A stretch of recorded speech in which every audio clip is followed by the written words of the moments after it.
2009년도에 이제 강원순이 체포된 이후로 사실 연쇄 범죄들은 이제 좀 멈추어 있는 현상을 보여주는데 2010년부터 나타나기 시작한 것이 이제 묻지마형의 범죄거든요. 여기에 상당수가 이제 정신장애나 조현병이 개입이 되어 있고요. 자, 그래서 정신장애에 의한 그 범죄인데요. 특히 이제 조현병과 관련된 본질적으로 우리가 좀 예방이 가능하지만 계속 나는 사건, 이런 안타까운 사건에 대한 말씀을 좀 드리고자 합니다. 네. 우리가 어떻게 지금 이 사건들을 바라봐야 되느냐, 이런 관점에서 좀 말씀을 드리고자 합니다. 사회적으로 좀 위협되는 범죄로 드러나죠. 거기 이제 우리 대표적으로 다들 알고 계시는 소위 이제 안인득 사건이라고 있어요. 진주 아파트에서 방화를 저지르고 대피하는 주민들을 계단에서 무참히 살해한 이런 사건이 있었습니다. 엄청나게 사회적으로 문제가 됐던 굉장히 심각한 사건이죠. 예. 오늘 새벽 경남 진주시 가좌동에 있는 아파트에서 40대 남성이 자신의 집에 불을 지른 뒤 대피하는 주민들에게 흉기를 마구 휘둘렀습니다. 불은 30분 만에 꺼졌지만 인명피해는 컸습니다. 주민들은 화재 당시 대피하다가 3, 4층 계단과 1층에서 피 흘리며 쓰러진 주민들을 발견했다며 당시 충격적인 상황을 증언하기도 했습니다. 이제 라이터로 불은 지른 다음에 이제 흉기 2자루를 준비해가지고 아파트 계단에 딱 앉아서 기다립니다. 이렇게 기다린 이유가 결국은 계획성을 가지고 대피하는 사람들을 모두 살해하겠다라는 뚜렷한 범행의 의도를 드러내는 거죠. 그 화재 경보가 이제 울리기 시작을 하니까 결국에 이제 그 새벽에 갑자기 잠자던 분들이 얼마나 놀라서 이제 비상계단으로 유일한 대피를 했던 거죠. 이 사건으로 인해서 결국은요, 단 12분 만에 도피하던 어린아이들 또 여성들이 5명이 사망을 하고 중상해를 입은 분이 17명, 그래서 총 22명이 사망 상해를 당한 사건입니다. 그래서 양형이 어떻게 됐죠? 결국은 사형이 선고가 됐었는데 항소심에서 이제 결국 마지막으로 이제 무기징역이 확정이 됐습니다. 이제 왜 그렇게 이제 감형이 됐냐면 정신장애가 있는 범죄자들이 체포가 돼서 재판을 받게 되면 감정 의뢰를 해야 되는데 감정 결과 전형적인 조현병 증상에 해당이 된다. 이렇게 결론이 내렸습니다. 여기에서 나온 내용이 잠깐 제가 이제 읽어보면 개연성이 없어 보이는 두 대상을 연결해서 자신의 의심과 불신을 강화시키고 전혀 자기와 관련 없는 이 사람들의 일상생활을 나한테 해를 끼친다고 자꾸 연관시켜서 생각을 하는 이런 문제가 있다는 것을 이제 인정을 하는 거죠. 그리고 어떤 그 체포가 되어가지고 가면서 아마 여러분들 방송 뉴스에서도 보셨을 텐데 전혀 그 말도 안 되는 얘기를 하거든요. 주공삼자 아파트네. 완전 미친 정신 나간 것들만 수도를 가다 진주시 비리와 부정부패 심각합니다. 하루다 멀다고 불이익 당하는 사람들은 어느 정도나 많아지고 있는지 그거 좀 조사 좀 해주십시오.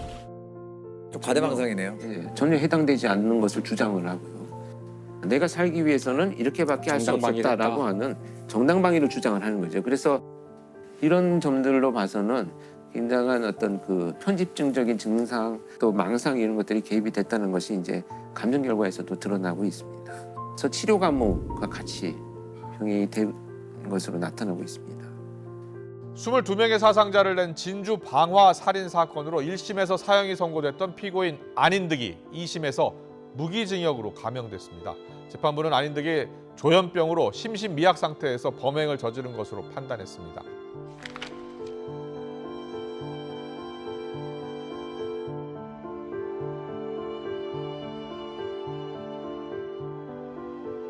그 안인득 사건도 이제 그런 전조 증상이나 조현병 범죄의 공통점들이 나타났나요? 그렇습니다. 이 친형의 진술들을 이제 들어보니까 2008년도에 이제 좀 일을 하다가 허리를 심하게 다쳤는데 산재 처리가 안 돼가지고 그때부터 뭐 뭔가 이제 사회에 대한 불만도 생기고 막 망상도 생기고 그래서 2010년도에 행인들을 지나갈 때 갑자기 나의 산재를 처리해주지 않은 회사의 직원이라고 생각해서 막 칼을 휘두르는 이제 공격성이 막 드러나기 시작을 했어요. 그래서 이제 가족들이 치료를 시킵니다.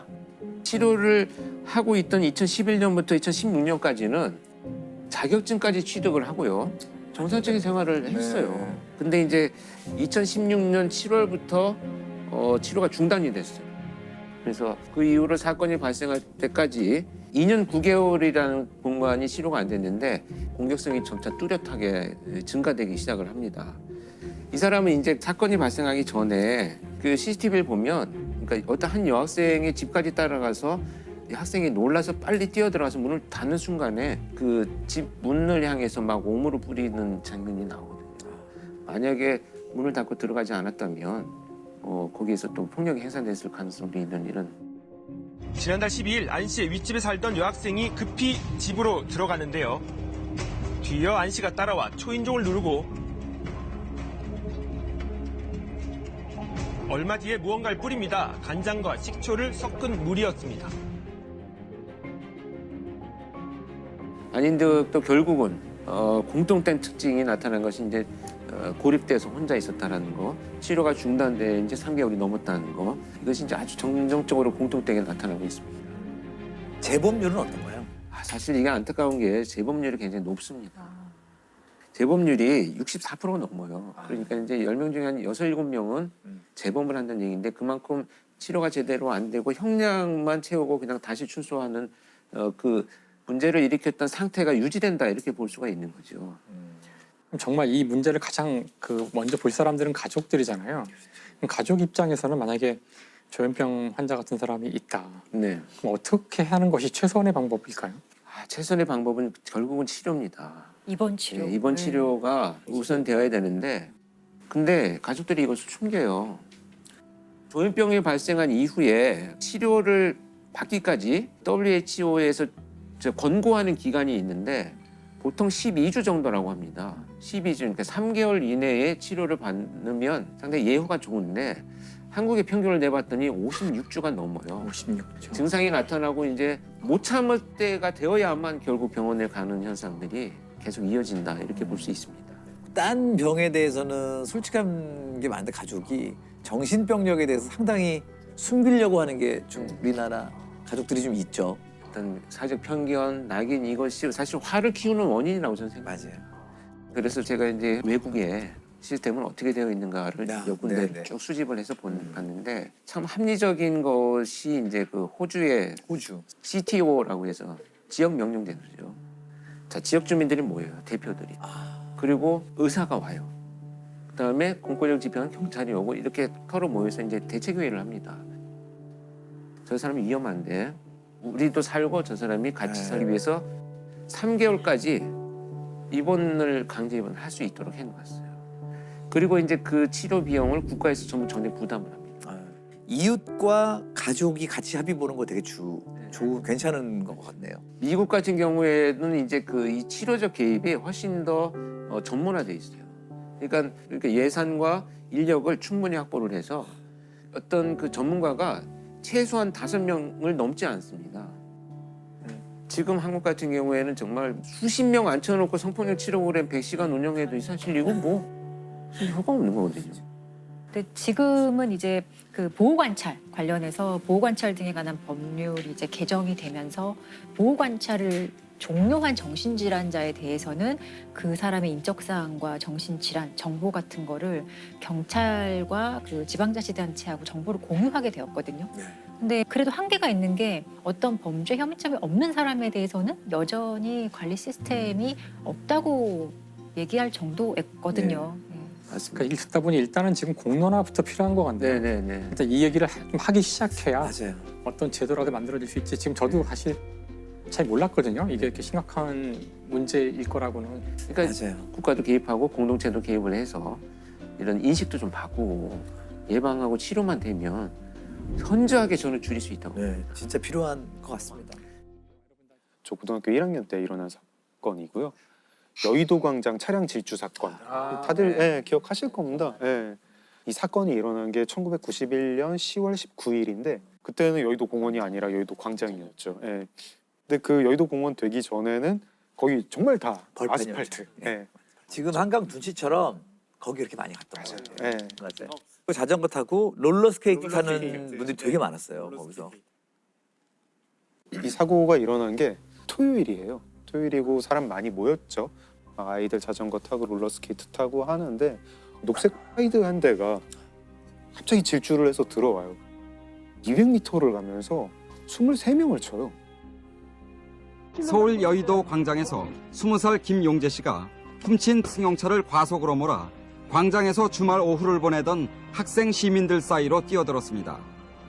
김 씨는 KBS 본관 앞길에서 여의도 광장 쪽으로 차를 과속으로 몰아 닥치는 대로 사람을 치어서 12살 지군과 6살 윤군이 그 자리에서 숨졌습니다. 또 학생과 시민 21명이 한꺼번에 중상을 입었습니다. 오늘 사고로 피해를 입은 사람들은 대부분 어린이들로 주말을 맞아 가족이나 친구들과 함께 여의도 광장에 놀러 나왔다가 이 같은 변을 당했습니다. 이 차가 들어오자마자 초등학교 5학년생 자전거 타던 아이를 치어요. 아이는 현장에서 바로 사망합니다. 조금 있다가 6살짜리 아이를 또 칩니다.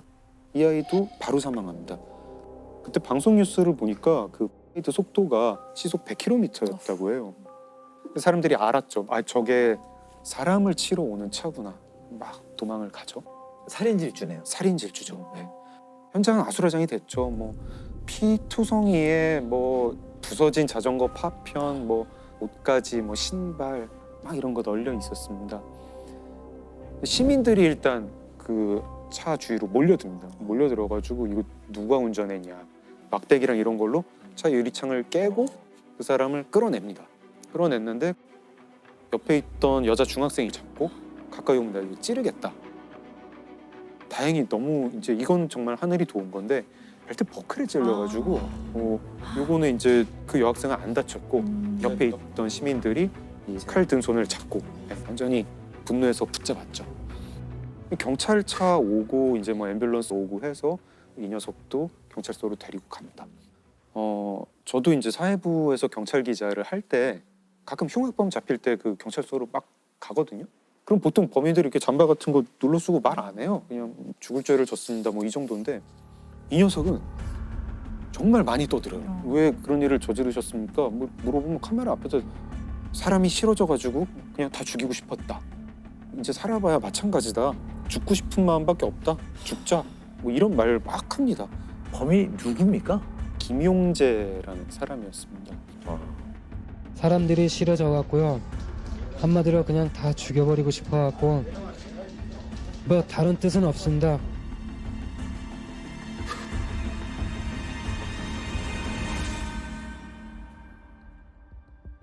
좀 불행한 삶을 살긴 살았어요. 되게 눈이 안 좋아가지고 거의 약시였는데 안경 살 돈이 없어가지고 안경도 못 끼는 그런 정도의 경제 수준이었습니다. 이제 그렇게 눈이 나쁘니까 운전면허도 없었어요. 무면허로 지금. 무면허. 그 차도 훔친 차였고요. 세차장, 나이트클럽, 뭐 인형공장, 중국집 이런 데서 일을 하는데 눈이 너무 나쁘니까 자꾸 실수를 해요. 그러니까 금방 잘리고 계속 울분에 찬 삶을 살았던 거죠. 텔레비전을 보는데 여의도 광장이 나오는 거예요. 그걸 보면서 나는 불행한데 너희들은 행복한 것 같고 너희들도 상처받았으면 좋겠다. 나처럼. 그래서 그렇게 살인 질주를 해요. 카메라 앞에다 대고 나는 어차피 이 세상 이제 살아봐야 마찬가지다. 죽고 싶은 마음밖에 없다. 뭐 유전무죄, 무전유죄. 그 당시에 한창 유행했던 그런 말 쓰고 뭐 유전무죄, 무전유죄라는 말이 이런 놈이 쓸 말은 아니죠. 김용재 같은 사람이 쓸 말은 아니고 자기가 치워 죽인 어린이들은 뭐 무슨 죄가 있었나 이런 생각을 하게 되는데 김용재는 사형 판결을 받았고요.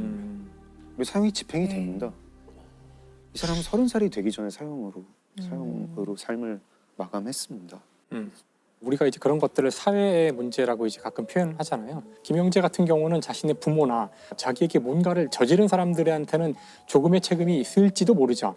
하지만 이렇게 뭉뚱그려서 이런 사회란 것이 나 아닌 모든 인간으로 구성되어 있기 때문에 내가 이 인간 중에 누구라도 해를 입히는 게 복수를 하는 거다는 것도 아주 이상한 개념이에요.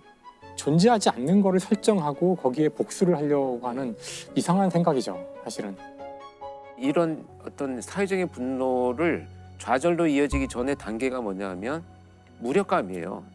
내가 이 상황을 극복할 수 없다라고 하는 무력감에 너무 심하게 빠져가지고 결국은 분노로 치환되는 이런 과정을 겪고 있거든요. 전형적인 묻지마 범죄 유형이거든요. 그렇죠. 이런 묻지마 범죄 사건은 이게 접할 때마다 좀 안타까운 생각이 많이 들어요.